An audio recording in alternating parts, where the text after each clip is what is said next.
Gracias por la invitación. Durante la reunión de hoy vamos a estar ofreciendo interpretación al español. Vamos a dar la oportunidad para que las personas que quieren escuchar la reunión en español se puedan unir al canal de español. Este proceso se hace yendo a la parte inferior de la pantalla donde hay un globo. Se hace clic, se elige español y listo. Y si se están conectando por un teléfono o una tableta, por favor, vayan también a la parte inferior, hagan clic, vayan a los 3 puntos, interpretación del idioma y terminado para activar la función. Un pequeño recuerdo es que no funciona cuando se utilizan aparatos que son Chromebook. Muchísimas gracias. Thank you very much for creating a bilingual space. And just a quick reminder not to speak too fast so that the interpreter can interpret everything. Back to you. Thank you. All righty, well, thank you so much. So again, good morning. I'm Donald Hughes, Director of Community Voice for the Foundation for Health Leadership and Innovation. I would like to welcome you all to our first North Carolina Rural Coalition Fighting COVID meeting of 2022.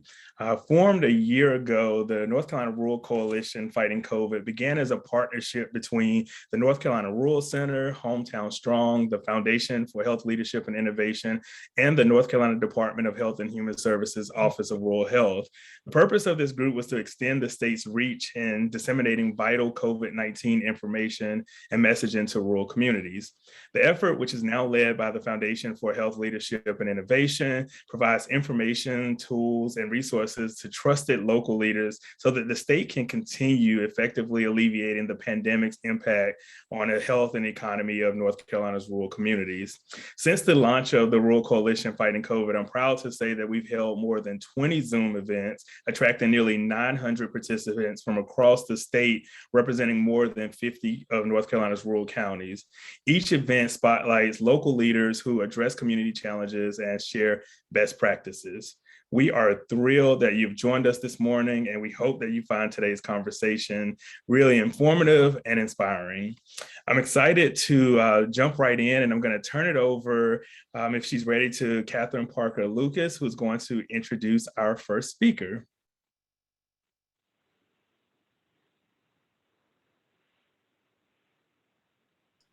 Hi, Catherine, you're muted. Thank you, Donald. Good morning, everyone. Catherine Parker Lucas here, a member of the Hometown Strong team. And at this time, I will introduce Dr. Kalu.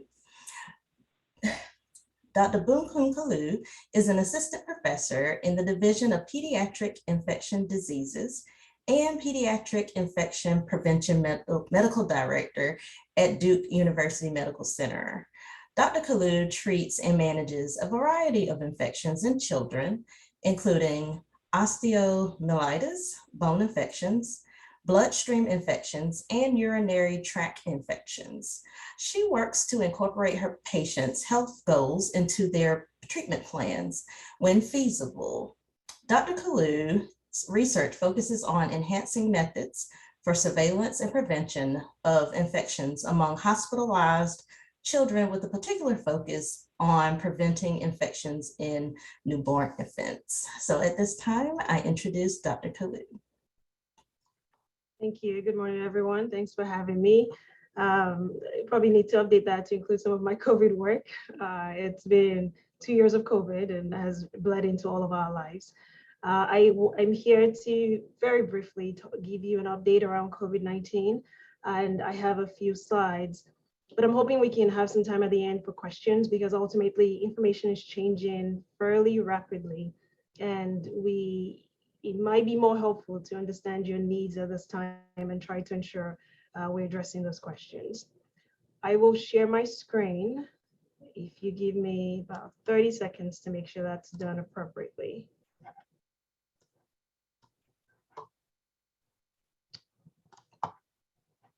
All right, so you should be seeing slideshow.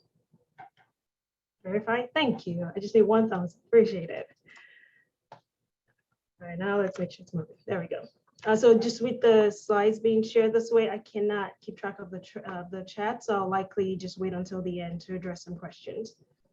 I'm hoping to very briefly talk about variants. I will highlight some of the newer topics on vaccines, but we've been talking about vaccines for years now, so I'm not going into the weeds of the vaccines that are out there, but focusing on why and how vaccines matter to us now that we're in 2022, and then talk about therapeutics. So these are options that are available to treat or manage the symptoms for COVID.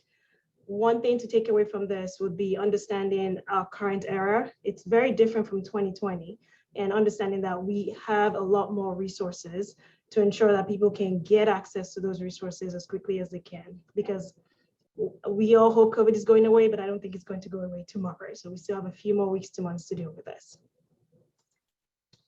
So where are we? It's just a quick lay of the land. You're probably keeping track of the trends, and this is a snapshot as to the graph and how it's going. We know that Omicron created the highest surge, and you can see that from the red line in terms of number of cases in the US throughout the whole pandemic. This impacted adults and children. Thankfully, things are coming down, things are improving. We're not quite where we were when in midsummer. We're now just hitting where we were with the Delta surge towards late summer. So I would anticipate that in the next few weeks, we should see this ongoing trend downwards, except if we get a new variant. One thing I want to point out about this recent surge is what happened in children. So this graph is showing the cases comparing adults to children, and the key color to pay attention here is the darker blue. We kind of saw a surge in kids when we saw a surge in adults, and you can see that patterning, just the pattern playing out. This was in 2020, larger surge in adults with a lighter blue. Darker, you can barely see the surge in children because kids were relatively mildly infected all the way through. Even with early 2021, same things. Saw a huge number of cases in adults, fewer in children. That started to change in late 2021 to early 2022, where you can see a sizable increase in kids. So the proportion of children that became infected this last surge was much higher than at any other time in the pandemic.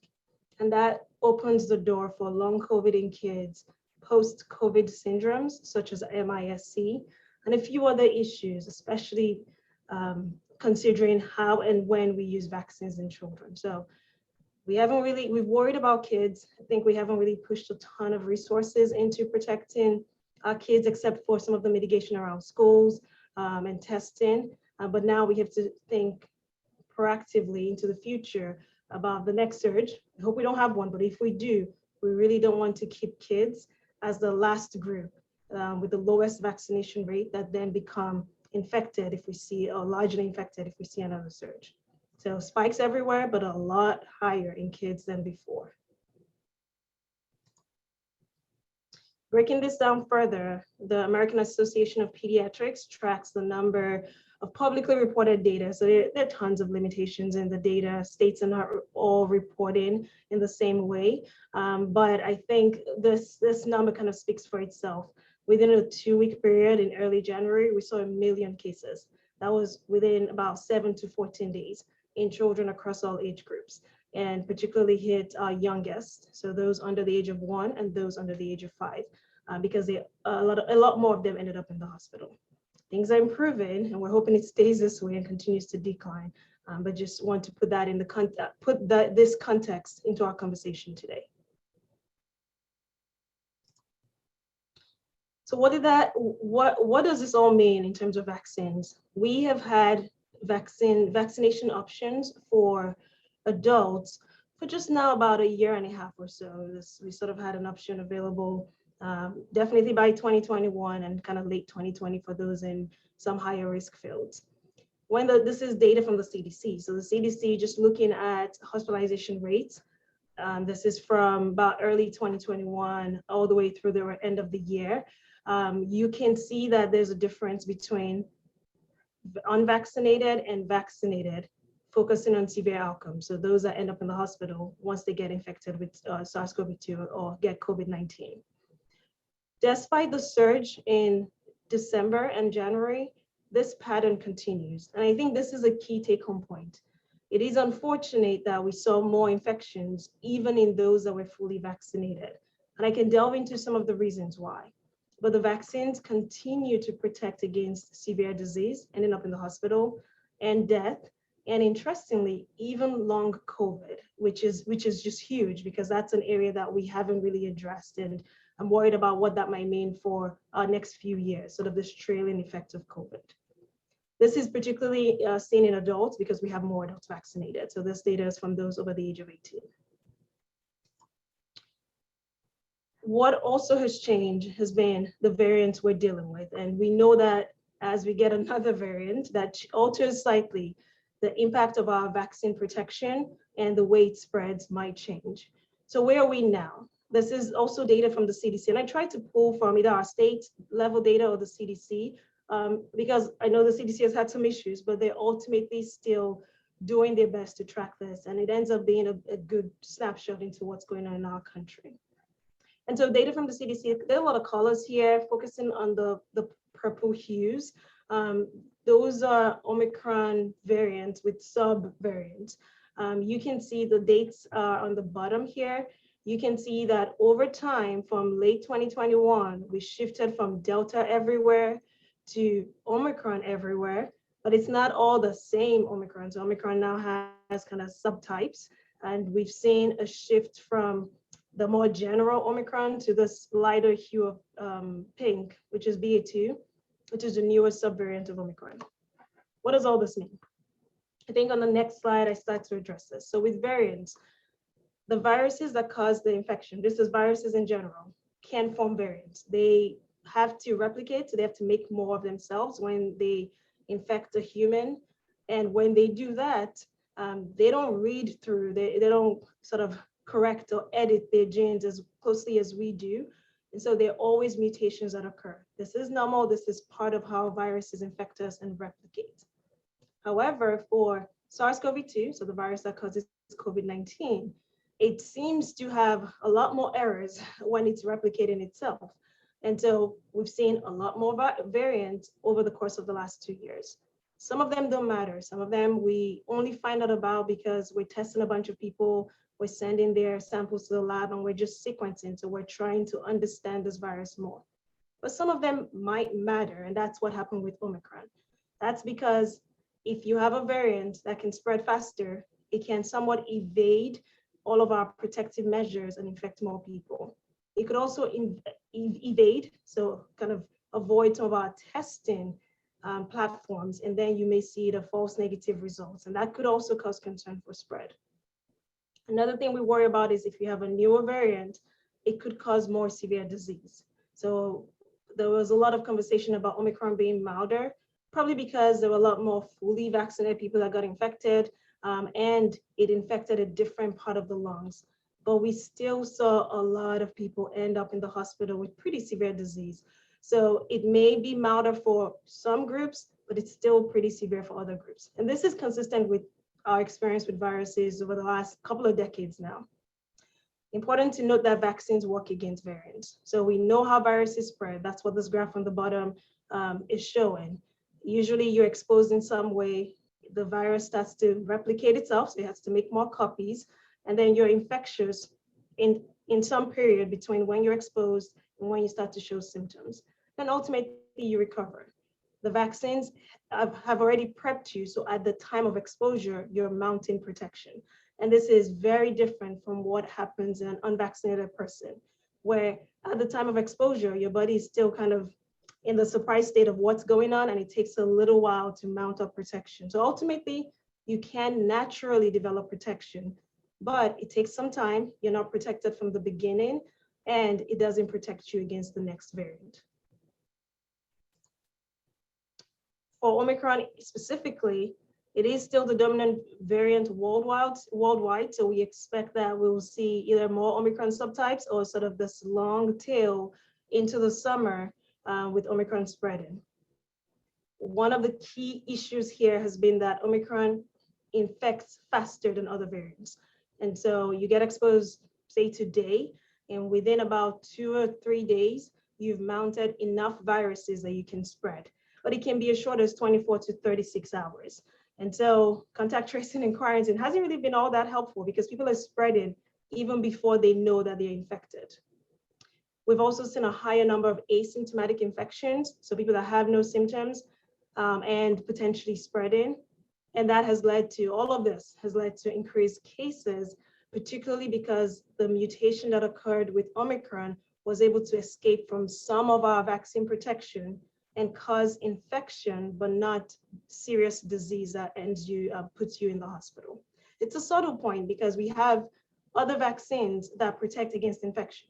So for example, if you have your measles vaccine and you walk into a room, which I hope you don't, but you walk into a room where someone's infected with measles, the measles vaccine protects you from even getting infected.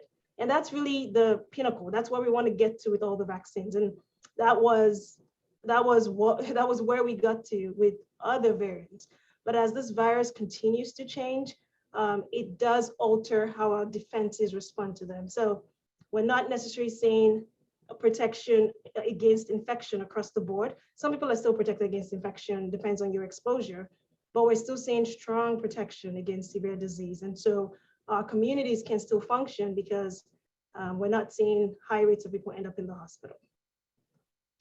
As another point, antigen tests still work, but just as a reminder, because of how Omicron works, it's probably best to repeat an antigen test if you have symptoms or wait a day or two from a known exposure to use an antigen test. Antigen tests are the ones that have been sent out from the federal government, but within our states or within North Carolina, there are other points of access to more sensitive tests, such as PCR tests, that you can consider using if you have symptoms. A lot of recent studies have shown that a primary series of COVID vaccines, so just the fully vaccinated definition, with 2 vaccines for Pfizer or Moderna, plus a booster later in the year, was highly effective in preventing serious disease. And repeated testing, sort of surveillance testing in schools and all of that, actually missed a bunch of cases. So it may not be the strongest preventive strategy going forward for preventing multiple outbreaks, but it's still important to have easy access to tests. And I'm glad to see tests available everywhere, which is not where we were last year. All right, switching gears slightly to vaccines and immunizations. And I'll kind of use those interchangeably.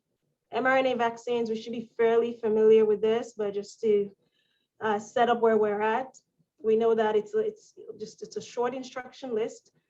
We inject it so that our bodies can develop antibodies that protect us if and when we are exposed to COVID-19.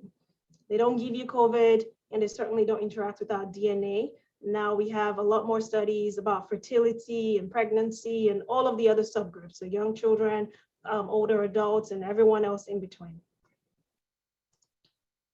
The question has mostly been about boosters in the last few weeks. And so the CDC has been tracking what happened in terms of hospitalizations and deaths with those that are fully vaccinated versus those that also had their boosters. So again, in adults, we saw 16 times higher rates of hospitalization. People end up in the hospital with COVID among adults that were unvaccinated as compared to those that are vaccinated. Keep in mind that this pattern is the same across all age groups. While you may see a smaller number for those that are 12 to 17 years of age, I think the point is still the same. So vaccines still provide protection against severe disease. And when you get the booster, I can talk through why we think boosters are important, that protection is even higher.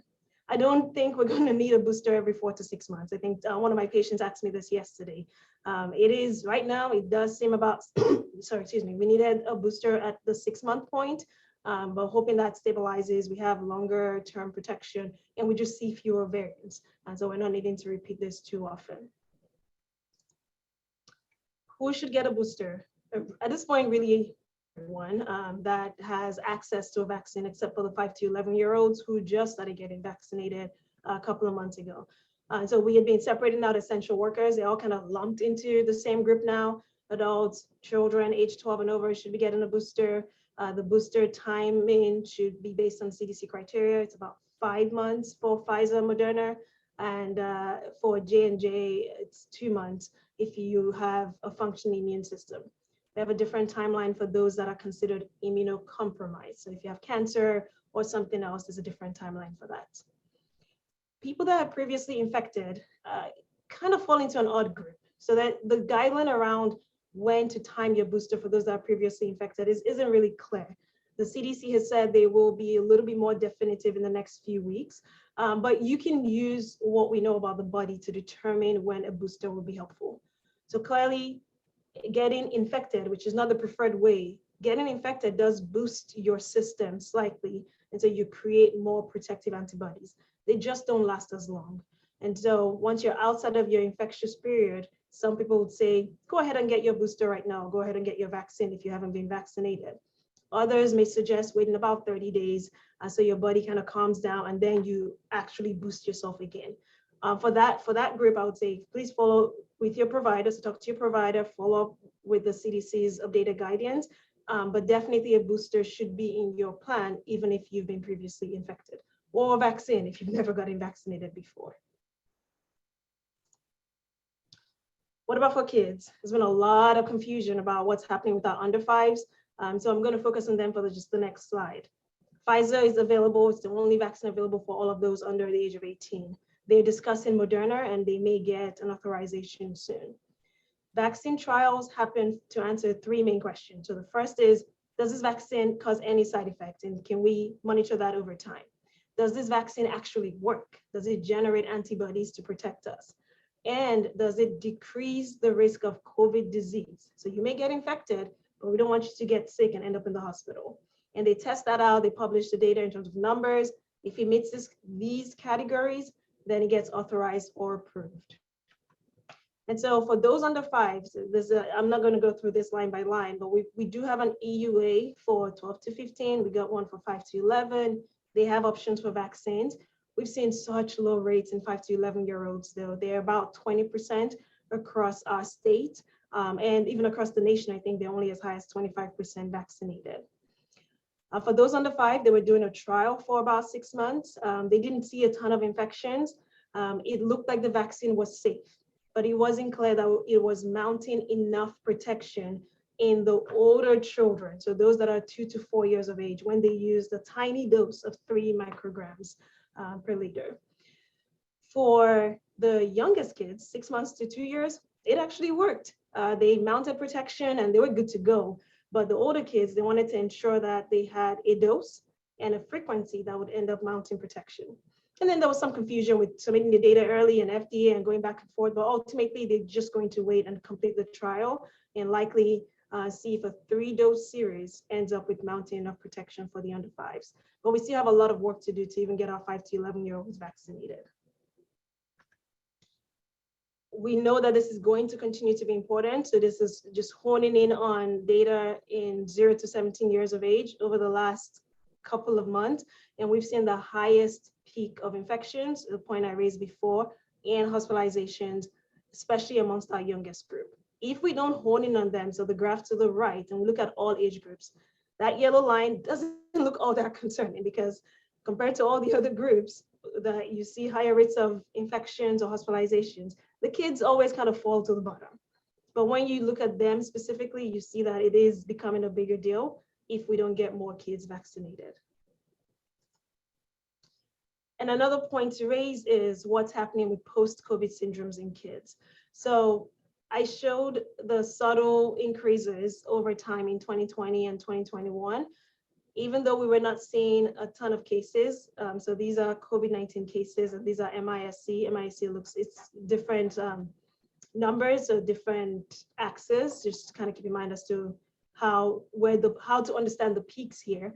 But we see MISC occurring after a COVID surge. So COVID surge, MISC surge, COVID surge, MISC surge. Right now, we've seen an even higher COVID surge. We've not yet seen MISC surge, but looking at the hospital last week, we're starting to see them come through. And for me, the total cases reported is just under 7,000. MISC deaths are also occurring.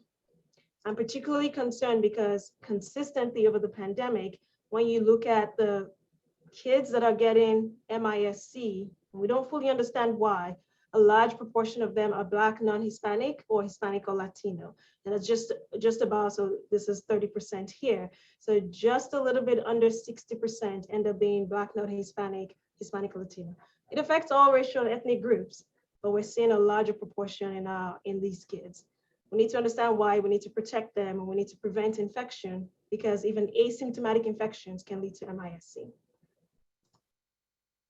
And here's what I meant about vaccination rates in North Carolina, according to age groups. The tiny one here, just at 20% of 5 to 11-year-olds. So even if we have an under 5 option, I'm not sure that the uptake will be that high. We certainly still have a lot of work to do with our teenagers and young adults, and I'll just encourage ongoing conversation. Like, let's not give up yet.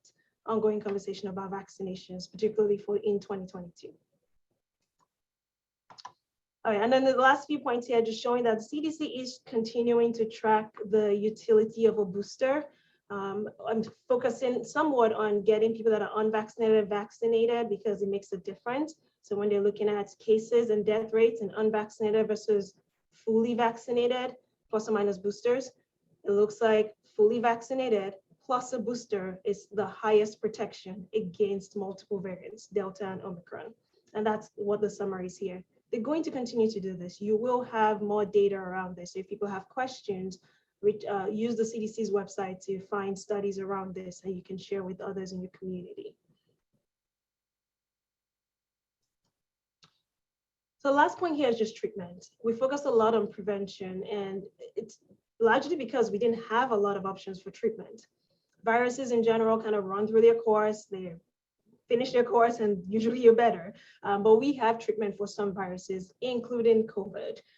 This is just showing the different types of things we consider treatment. So this is pre-exposure in people that are immunocompromised. If you don't have a strong immune system, you can get this product. It's called Evishield. You can talk to your provider, and they can provide pre-exposure. So they can be vaccinated, but then they get this extra passive, it's an antibody. So they get double protection before they're even exposed to COVID.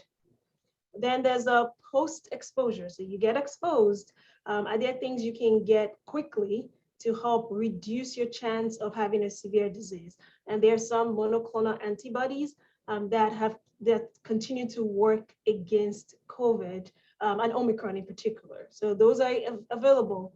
Allocation may depend on a few things that are not within our control, so it may be hard to get some of these. And then the bucket of treatment, so it's kind of post-exposure and treatment. The things you may have heard about. Regeneron is really no longer recommended, but there are newer ones. They're always kind of tongue twisters. There's this one, etesevimab. You don't need to remember the names, but just ask about the monoclonals that can work against Omicron. And then a bunch of antiviral drugs that are included here that actually kill off the virus. Some of these are available outpatient. They are still limited supply, so it's not like just going to the pharmacy and picking it up, but it's worth asking about because someone can prescribe this and give it to you. We have a lot more than before. So ultimately, my goal is to prevent cases, to prevent people from getting COVID. But if you do, it's important to understand what options are available to treat it to get rid of the virus. This slide's a bit busy. It's just a reminder that I'm excited about treatment. I'm excited about the monoclonal antibodies, but as they review studies, every so often, some of these things might not work against variants. So right now we have monoclonals that work. There are only about 2 of them. They retired some of the others. And we have vaccines that still work. I don't want to over rely on treatment. So still emphasizing vaccines are important. And the monoclonals may only work until we get the next variant. All right, and then just ending as a food for thought. Despite all of our ongoing conversation for the last couple of years, it still seems that we're divided, and we're divided in many ways. I just found this poll rather interesting, where it seems those that are unvaccinated are less worried than those that are already boosted. So we're kind of at extremes. People that are unvaccinated are less worried about disease and infection, even though they are the highest risk, than those that are boosted, which may fit with our human behavior. But it also says the conversations we have with each group might be different for clear reasons, and we need to continue those conversations. All right, so I'm happy to address any questions. I will stop sharing so I can see the chat, and hope that was helpful to all of you. Thank you so much, Dr. Kalu. That information was super helpful and informative. And I know that I personally learned a lot from your presentation this morning. And one of the goals of the Rural Coalition is to make sure that we are sharing the science and the data so that we're able to equip our rural leaders with the information and knowledge that they'll need to be able to help protect our communities. So as you said, we're going to open it up to a couple of questions, but I want to start with one that was in the chat from Cynthia Wallace of the New Rural Project. She asked if there are any estimates for the number of cases that, positive cases that we're seeing from the at-home COVID tests. It's difficult to know. No one's required to report an at-home positive, except maybe on your social media. But some people have chosen to report to the provider and report to the state. So I don't know the data from the at-home COVID test, except for those that you can track electronically. Based on what we're seeing in the community, it's likely that we're underestimating the cases. And so people say just add another 10 to 20%, the 10 to 20% that we've missed. If the question is about if at-home COVID tests will pick up Omicron or COVID, yes, they should, especially the ones that were sent off from the federal government. The ones that would miss COVID or Omicron variant, the FDA has publicly released, and I'm sure it will end up on the news. So that's one way to keep track of them. Absolutely. And Ms. Cynthia Wallace followed up to say that the at-home tests make her think that maybe the number of cases are much higher than what are reported because folks may test positive and then they're not reporting it anywhere. So just a point that she wanted to raise. Absolutely, you're correct. All right, so another question that we have in one of the earlier slides, the cases in children, though they are declining, it seems to be they're higher than at any point in the pandemic. One, is that a correct statement? And then what does that really mean for our communities, especially our rural communities? It is a correct statement. And what it means, we've all, I hope, been particularly worried about access to care, access to testing, and access to vaccines, which are always worse in our rural communities. We, as a whole, need to do more in providing healthcare resources to kids and adults that live in rural settings. So one way to sort of prevent kids being the largest group that remain at risk for COVID is to ensure they're vaccinated. We want to keep kids in school. I think we've had so many school arguments. We just need to keep kids in school. But we also know that kids mix in school, and that could be an area of spread. So encouraging vaccinations, but also seeing if providers in those settings are keeping track of which of the therapeutics or the treatments I mentioned are available for children. Most of them are not. It just takes us much longer to get testing in kids or trials in kids. But some of them will become available over time. So ensuring that allocations get to rural settings and adults and kids in those settings have access to vaccines, but also treatments. Absolutely. Very helpful and important information. So another question we have, Dr. Kalu, could you talk about the concept of being hospitalized for COVID versus being hospitalized with COVID? And Heather states that there have been reports with some people testing positive when coming to the hospital for other reasons, and they have no symptoms. Why not separate this data? It's a good question. That has become a more recent conversation because we just saw so many cases, and felt like COVID was everywhere, even if they came in for a fracture. One caveat is, so I'm right beside the hospital right now. I'll go see a patient. How I see the patient, the amount of resources I use, the amount of protective equipment I wear, how I can get the patient to X-ray or to the lab will depend on if they're COVID positive or not. So the resources, the impact on me as a physician, and on the system as a whole is the exact same, if it's regardless of if it's with or for COVID. However, we did a deeper dive. We tried to understand our numbers internally, especially during Omicron, to figure out, okay, why are people coming in and why are we finding COVID everywhere? It seemed that about 60% actually came in for COVID. So we are testing everyone, universal testing in the hospital, and we're finding that people may come in with vomiting or cough or something, and they end up being admitted for whatever reason. So they have COVID symptoms and they're here for COVID. And those that are with, maybe we have an oncology, so someone that has cancer coming in for chemo, we find out they have COVID. They actually don't have a ton of symptoms. It's been odd. Some of our oncology patients have handled COVID really well.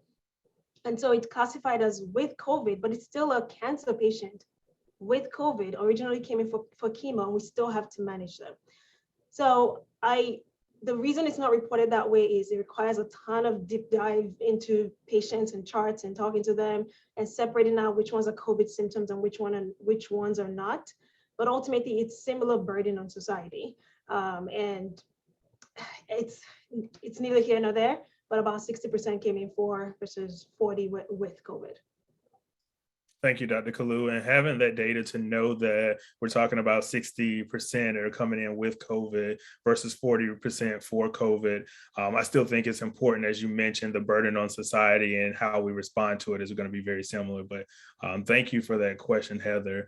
We have another question in the chat from Alexa of the New Rural Project. Are there specific comorbidities that increase risk factors? And then are there suggestions for shifting strategies for community education to help get more people vaccinated? Yes, it's a two-part question. The latter question, I will depend on you all. That's partially why we have our community events and meetings. We need to be creative about our conversations on vaccines and address where the needs actually are, because vaccines, they work and they are protective and they help all of us.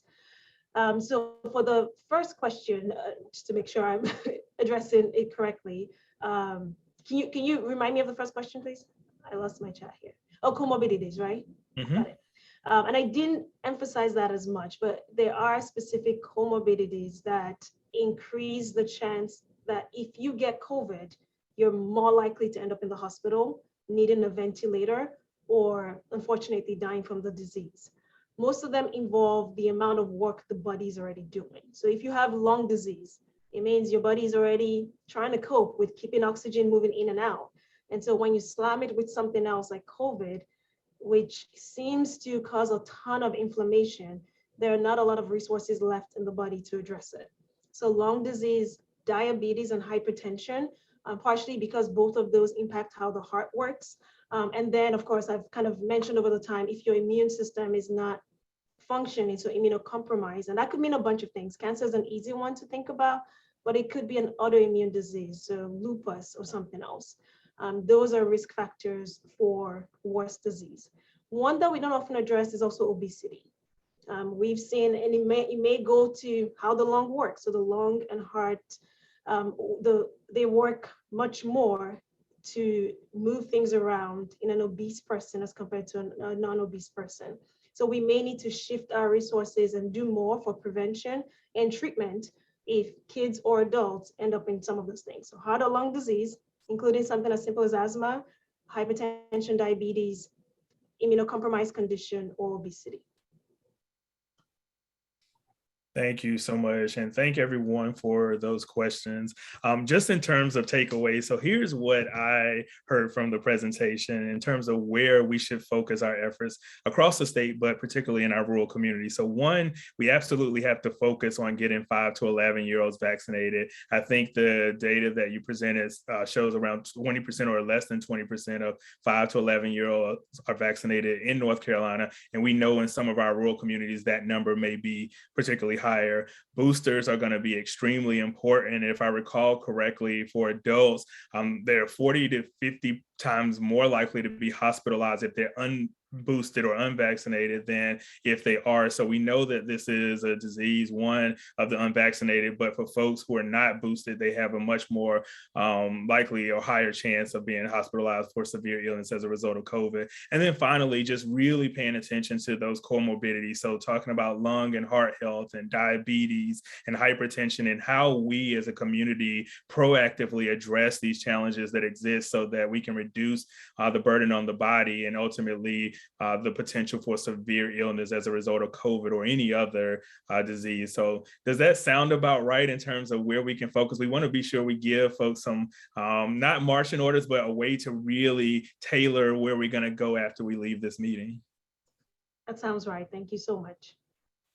Well, Dr. Kalu, I just want to thank you again for taking time out of your busy schedule. I know how important the work is that you do and how much you're doing for our community. So we just thank you and appreciate you taking some time to share this information at our Rural Coalition Fighting COVID meeting. And we hope that you're able to join us in the future as updates come down. Thank you for the invitation, and it's mutual appreciation here. You're sort of doing the hard work there in the hard to reach areas. So thank you so much for all the work you've done so far. All right, thank you. All right, so now we're going to switch gears. We have one more presentation. We have a few minutes left in this meeting, but we always want to make sure that we're lifting up our community voices. So today it is my privilege to introduce our next speaker, Ms. Shaquita Lacine of Shackle Free Community Outreach in Eastern North Carolina. We first met a year ago when she invited us down to Duplin County to provide COVID-19 vaccinations at an amazing Juneteenth community event that she hosted. Since that time, I've been personally impressed by the amazing work that she and her team have been doing in Duplin County and surrounding counties in Eastern North Carolina.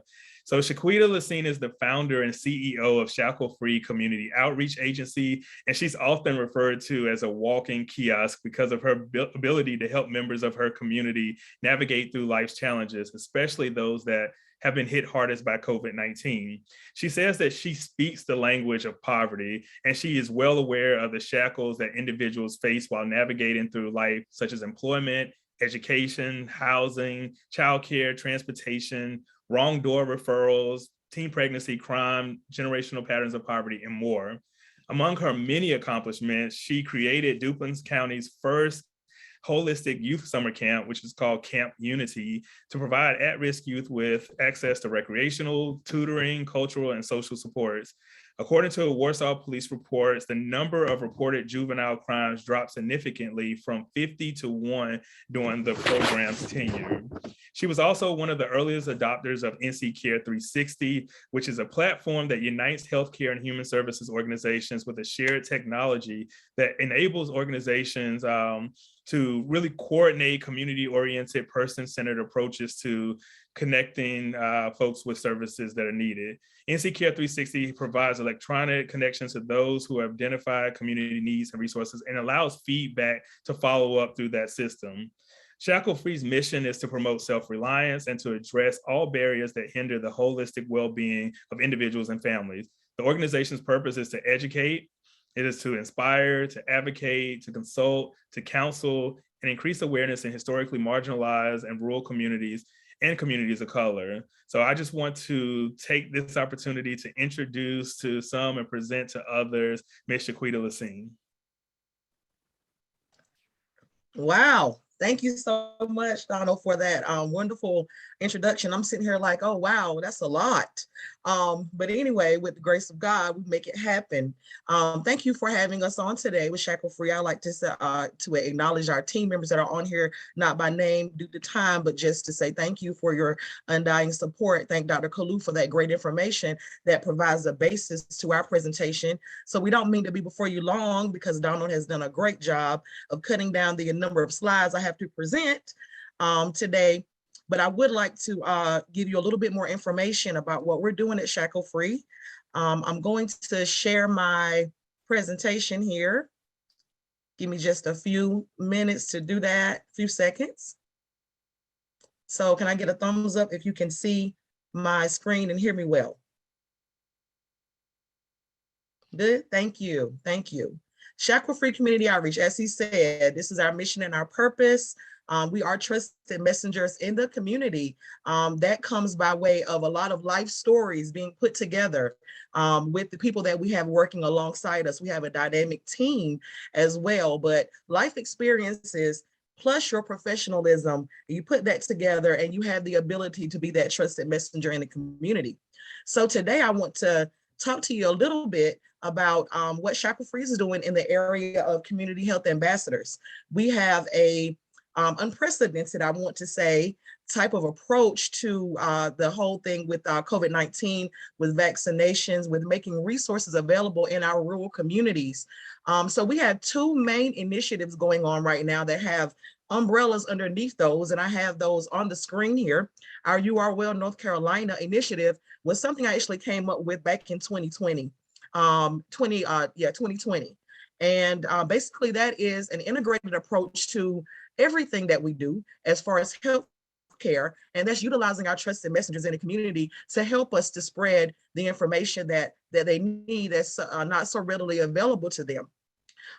We actually use, and under our You Are Well initiative, we do have the Community Health Ambassador Training. We utilize Duke Cancer Institute as one of our partners to provide trainings to our individuals. And we do primarily focus our efforts in barber and beauty shops. And the reason being is because those are also our trusted messengers. And we refer to that as the shackle-free buzz. And so just on January the 10th, we were able to partner with Duke Cancer Institute, and we were able to provide training to about 49 barber and beauty professionals across the state. So that was something that was, again, it was great. It felt so good to be able to utilize individuals that are already trusted. We trust them with our professionalism and things like that, with our appearance. And so at the same time, we trust them with secrets that we have. Most times, barber and beauty professionals know about their clients' health. They know about their social life. They know about their living situation way before the doctors and nurses even hear about it. And if you'll think about it, individuals actually go see their barber and beauty professionals approximately 20 times a year, but only their medical provider maybe once. And so it makes sense to bring it back down to the level where we can actually provide resources and use our community voices in order to help us in the time of a pandemic. And that is very important. So if you notice the screen here, just have on the left the umbrella programs under You Are Well. Again, we are totally holistic. We address the health with our partnerships with Destiny's Total Healthcare. We have a shackle-free office located inside of a medical facility, which is the first that we've heard of in North Carolina to actually include a human services division within a medical practice. So if someone comes in, they have a diagnosis, they have an issue, it ties right in with the new Medicaid transformation that we are proud to be a part of that as well. And our services roll out in May. We also have a Good Daddies initiative because we do believe that men need to be visible in their children's lives. And you can find out more about all of our programs on our website or attend one of our weekly town hall meetings on Mondays at 6 p.m., excluding holidays. We also have Camp Unity Next Generation, which Donald touched on. The Moms Overcoming Many Shackles program was created because in Duplin County over the past year and a half, we have lost more than 20 youth under the age of 30, young people, to either gang violence or health disparities. Our poverty rates are through the roof. They're way over the state and federal averages right now. And just most recently, we did have something that was believed to be and reported by the news to be a racially targeted bombing in Duplin County. So we have several disparities that we face, and we do serve outside areas also outside of Duplin, but just for today's purposes to state our claim, we would like to use Duplin County as an example. On the right, you'll see the shackle-free buzz. Let me go back. We have senior care. We also make sure that we don't forget about our seniors and our elderly. So we provide balloons, and we provide things to lighten their mood up. We have a pen pal program for seniors. So we have something for everybody. We believe in being a one-stop shop, which is important in rural areas because there's not a lot there for individuals that are wraparound, that grab that whole person. On the right, you'll see the shackle-free buzz. That is basically our community health ambassador program.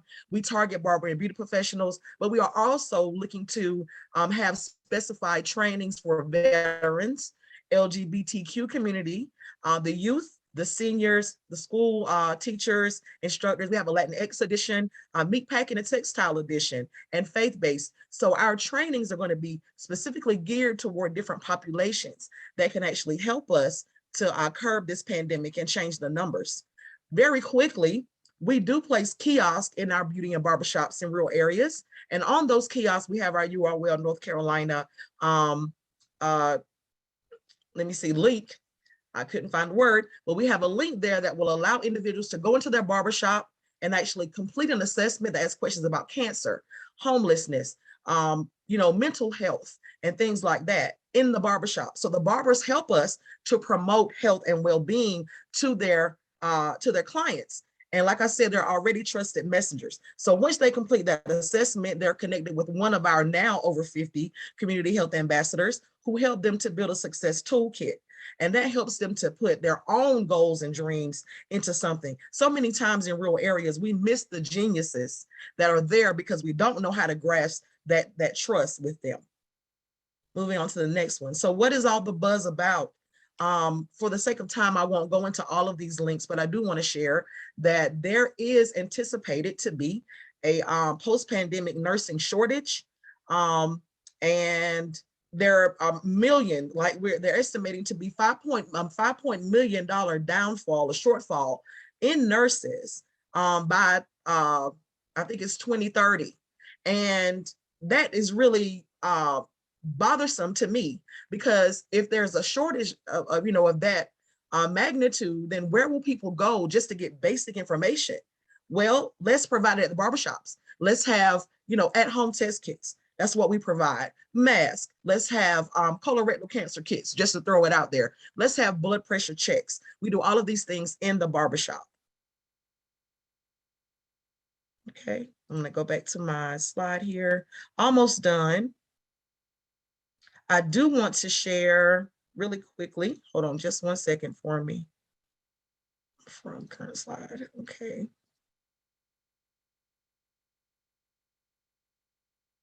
Okay, is everybody ever able to see our little video here?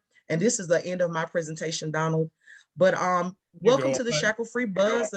I'm sorry. All right, we don't see the video. You may have to stop the share and then choose that video. Yep, let's start over. How about now? We can see it now. Awesome. Okay, so the Shackle-Free Buzz, again, just want to give you guys a little pictogram of what I just stated to you about what we do. This is the Barber and Beauty Edition. Everything goes on behind the chair. You guys know that.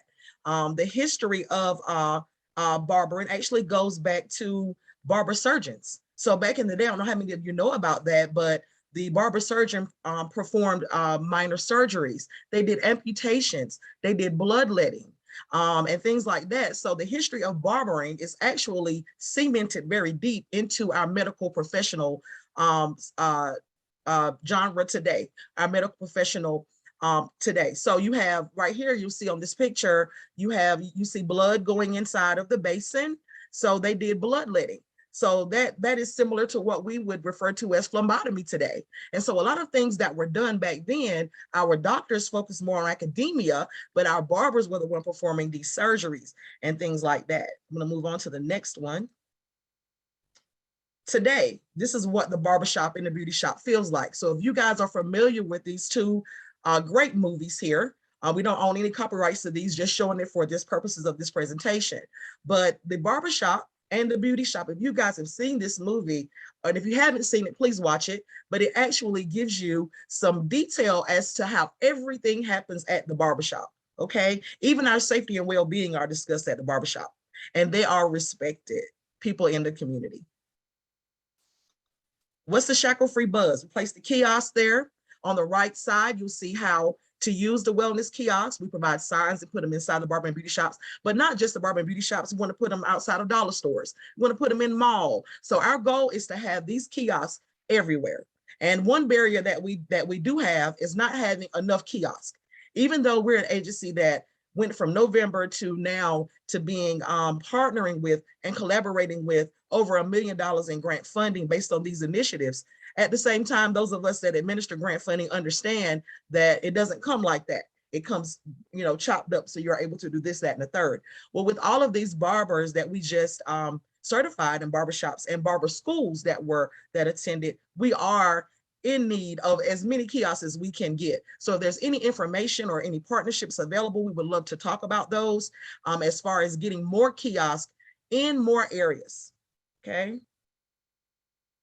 And I'll be glad to share this with Donald. He can share it with you. So what are we doing here? I am a psych, heady. That's where my master's lies in, is actually helping people to start where they are, of course, and build up to a level of self-actualization. And if some of these things are missing within this pyramid here of Maslow's, it's hard for people to actually reach their full potential. And so what we do is dig deep. What are those shackles, the generational curses, and things like that, that hold people back from reaching their full potential. And we focus on the individual by using what you see here in this diagram. If they don't have food, they don't have a place to live, it is very hard to have them to focus on getting a vaccine. Okay, so these are wraparound. What you'll see right here is a barber instructor at James Sprint Community College. We just went and presented some kiosks to them, as well as certificates for their participation. They had over 30 participants with James Sprint Day and Night School. And this is one of the instructors actually touching the kiosk. The kiosk actually has on it several different other components, as well as including the Booksy Barber app. We can customize the kiosk to fit the business. That's our way of giving back to the business, is having those things available to them. So really quickly, this is the day class receiving their certificates at James Sprint. This is the night class receiving their certificates at James Sprint.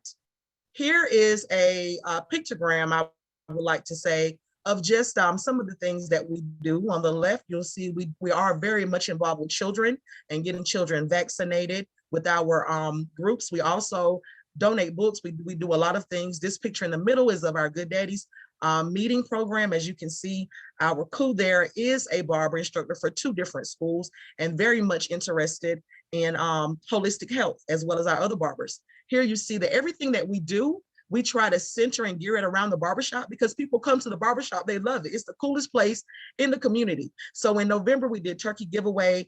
We gave away food. We had an anti-poverty after party, because when you're going to the rural communities, you have to understand how to reach our rural communities. Music, food, and fun, and then you bring in vaccines. And then that's what makes us the trusted messenger, because we understand what it is that they need. We speak the language of poverty.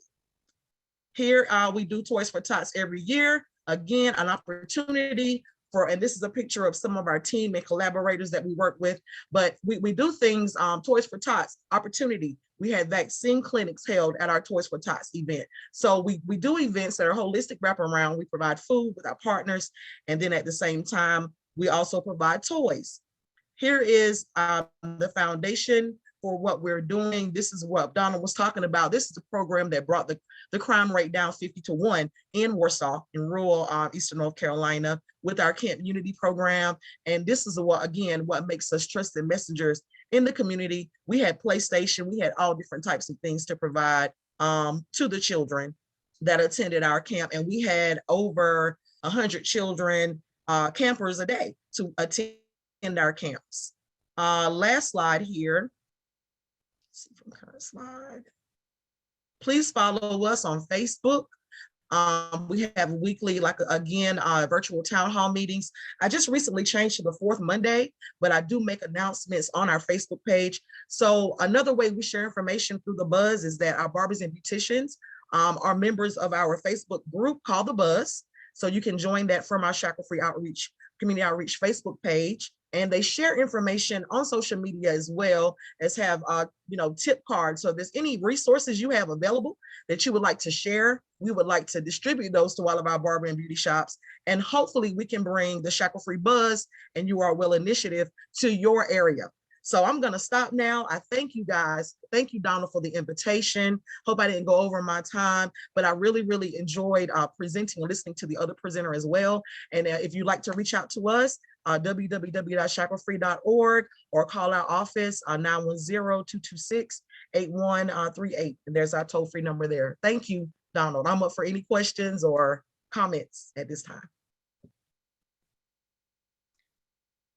All right. Thank you so much for that awesome presentation. And I think we all can just see the passion in the work that you do. And it really is a life of service that you have devoted to your community in Duplin County and in the region. So I'm just excited that you were able to take some time to chat with us today. We are going to extend the meeting just by a couple minutes so we can take questions. I think this is a good opportunity to just acknowledge a few important points. So the first that I want to acknowledge is exactly what you said in your presentation. mentioned, a lot of folks spend more time with their barbers and beauticians than they do with their doctors. We go in, we get our haircuts, we get our hair done, and as you mentioned, we talk about health issues. We talk about if we have any skepticism about vaccines, that is where it's discussed. If we hear something about healthy options in our community, that's where we discuss it. We talk about crime prevention there. So it's extremely important and very innovative that you all are using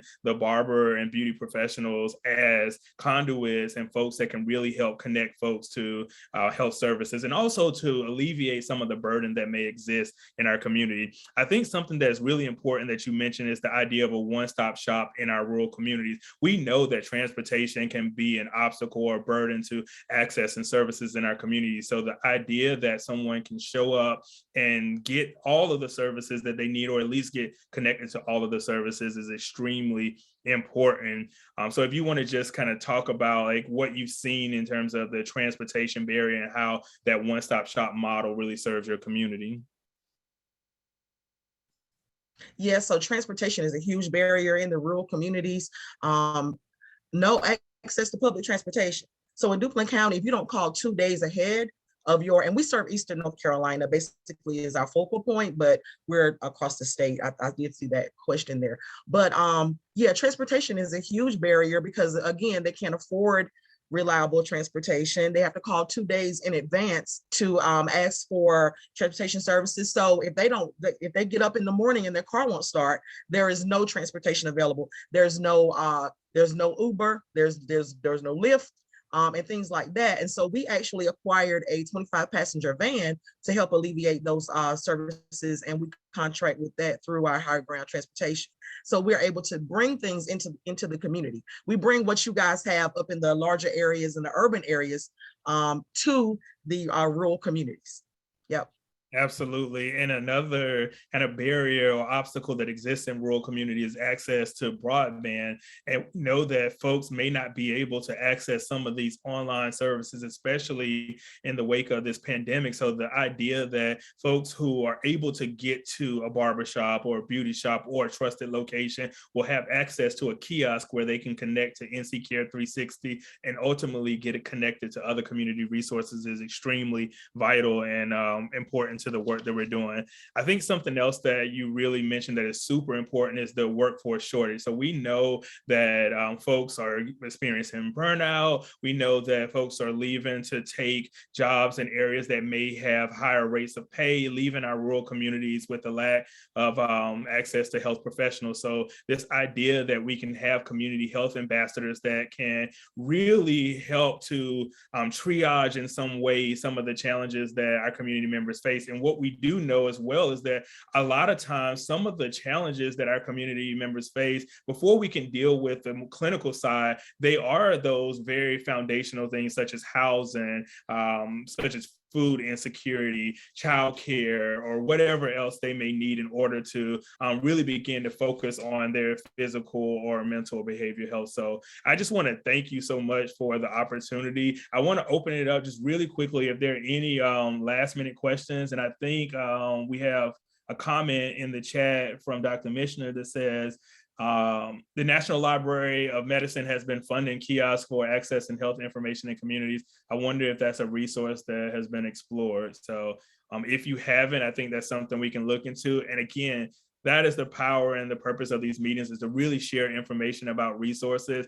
I can't wait to come down and visit again to actually see the kiosks in action. And I hope that we can get that out across the state and really just start to move the needle in terms of health outcomes in our community. So thank you all so much. Thank you, Shackle Free and your team. I see a couple of your team members on as well. Thank you everyone for taking the time to join us for this first Rural Coalition meeting of 2022. Dr. Kalu and Shaquita have had a major impact on our community's response to COVID-19, from research to providing resources for our rural residents. And this is what doing the work actually looks like. So thank you. We look forward to you joining us at previous meetings. We will post post the recording of the meeting as well as the slides on the foundation's website. So that's foundationhli.org. We'll send out an email with that information, but you'll be able to access again the slides and the recording of this meeting for your reference. So thank you all so much. We look forward to seeing you at our March Rural Coalition meeting. And if you have any questions in the meantime, reach out to me, but have a great rest of the week, everyone.